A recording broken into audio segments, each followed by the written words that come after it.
अण्णाभाऊ साठे नाट्यगृहाच्या दुरवस्थेबाबत मातंग अस्मिता संघर्ष सेनेचे नगरपालिकेला निवेदन।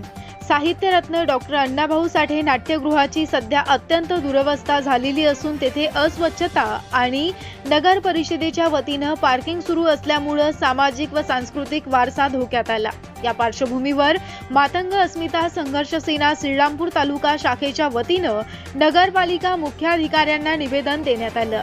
नाट्यगृह समाजासाठी व विविध सांस्कृतिक कार्यक्रमांसाठी खुलं करून तात्काळ सुरू करण्यात यावं, तसेच साहित्यरत्न डॉक्टर अण्णाभाऊ साठे यांच्या स्मृतींची होणारी विटंबना तात्काळ थांबविण्यात यावी, अशी ठाम मागणी यावेळी करण्यात आली। नगराध्यक्ष करण ससाणे यांनी नाट्यगृहाची स्वच्छता करत ते लवकरात लवकर सुरू करण्यात येईल असं आश्वासन दिलं।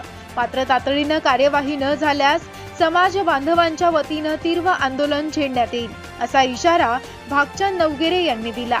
यावेळी मोहन आव्हाड, सागर घोणगे, बाबासाहेब पवार, दीपक भांड, विठ्ठल गालफाडे, प्रवीण वैरागर, काळूराम राक्षे, रोहन नवगिरे, साहिल भांड, प्रशांत भोसले, रोहित नवगिरे, विकास जगधणे, रुद्र जगधणे, कार्तिक आडागळे, विजय नवगिरे, सोनू पारखे, विजय सोनवणे आदी समाज बांधव मोठ्या संख्येनं उपस्थित होते।